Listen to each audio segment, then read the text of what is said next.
performance by Williams and Jedd Fisch. Chapel Hill.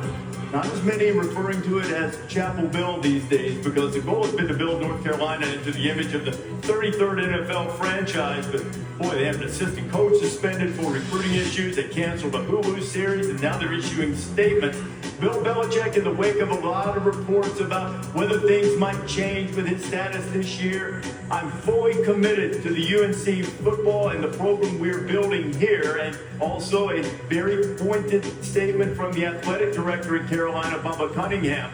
Coach Belichick has the full support of the Department of Athletics and the university. Now, Pete, this thing was swirling around all week. People lining up things, people talking buyouts. Is Belichick going to stay? Are they going to push him out? What's real? What's happening in Chapel Hill? Well, what's real, Reese, is that those statements signal short-term commitment from both sides, from UNC and from Bill Belichick. Talking to sources around the industry, the fact that they needed to make statements 5 games into the Belichick era is a signal flare that this is an inflection point for Bill Belichick and North Carolina. Nothing is imminent with Bill Belichick and North Carolina from talking to sources, but it appears at the end of this season there's going to be a crossroads. Either there's significant changes at North Carolina on the roster, on the staff, in the front office. They brought in 70 new players. It simply hasn't worked out. Or there's some type of exit for Bill Belichick at the end of the year. Again, Reese, nothing is expected imminently here. Bill Belichick was actually spotted last night in Stanford Steve's country. He was at a Good Counsel DeMatha game in suburban Maryland scouting. UNC has 36 high school commitments. Bill Belichick and Mike Lombardi have said they're committed to a rebuild. That is not going to be an instant process, so it'll be really interesting to see how things unfold in the next few weeks because the situation right now, simply put, Reese, isn't good. The product on the field has been terrible. I mean, there's no way around that. They have 70 new players this year, might have 70 new more again. You know, it's easy to write this off, Kirk, as growing pains in the first year of an era, but some are wondering if it's not an era, but an error in making that hire.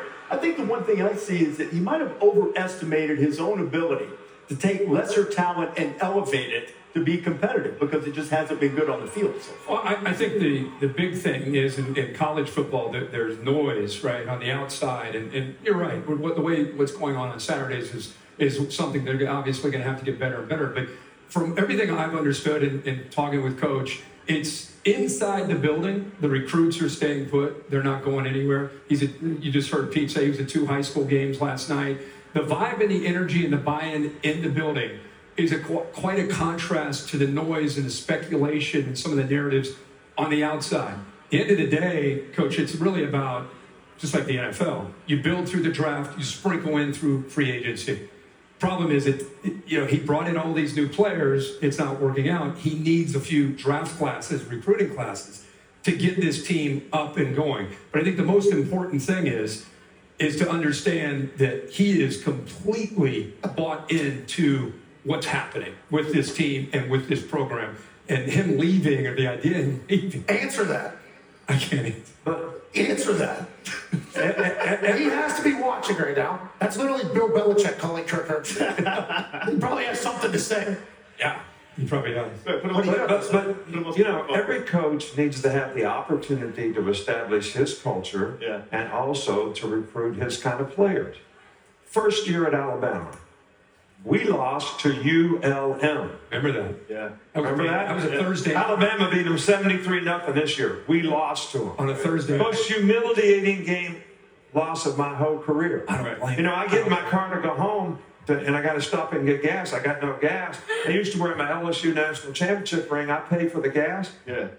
The guy says, "Hey, what is that?" I said, "It's a national championship ring. We're going to do the same thing here." He said, "We'll never do it as long as Nick Saban's a coach." So did you give the guy a chance? Wait.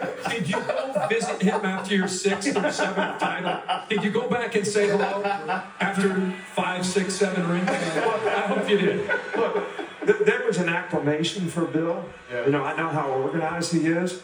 Probably misjudged a little bit the timing of the first portal window, so they probably didn't get an opportunity. When you change coaches, you're going to lose players. So you got to replace those players, and I think they missed the window, which is probably affecting this year, but they won't miss it next year, and they're doing a great job of recruiting.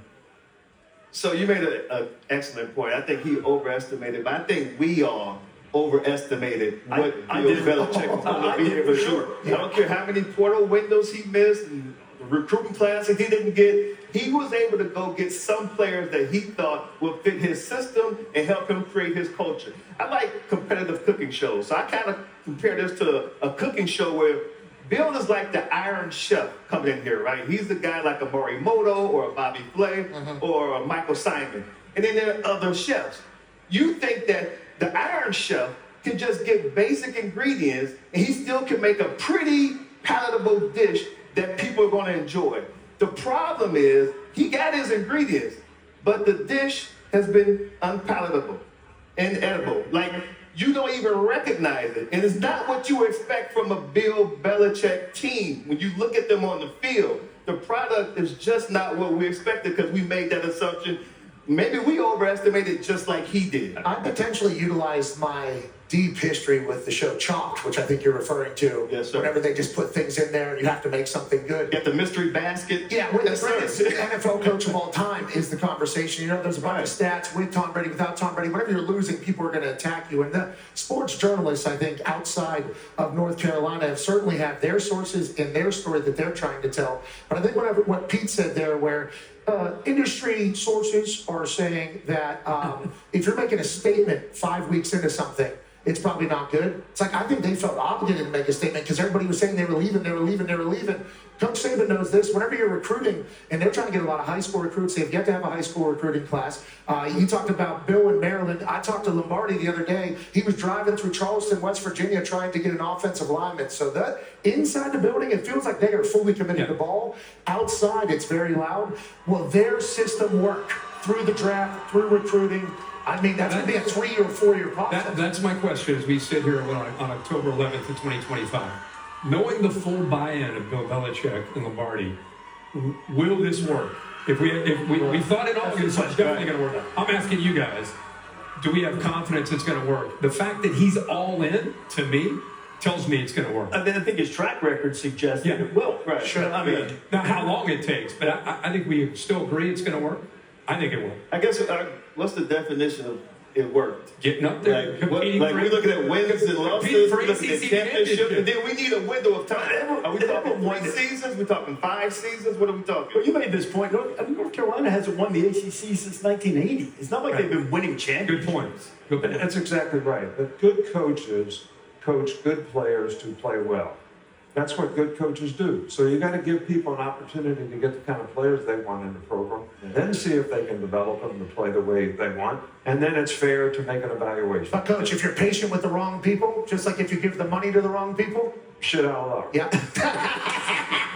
That's exactly right, bro. That might be the luck for the Tar Heels for the remainder of this season. Yeah. But Yeah. if hey, look, how many times have we seen it flip in 1 year in this era of ball? So maybe things. Normally get a good quarterback. I hope he can turn it around. I really do. It'll be good for the game. It'll be good for the game. Good for college Okay. football. Absolutely. That I want to first take drive, a moment. oh, sorry. No, go ahead. That Yeah, first we drive were in North there. Carolina, we were there. We were there. That would be great for college football. I mean, you got Michael Jordan there, you got Randy Moss there, That's Petey right. Pablo was performing. Exactly. I mean, it was a good 16 minutes Yeah. right there. Hey, they want it. They want it. Let's see if they Now, can. see if they can deliver. Now, Yes, sir. we're going to take a moment.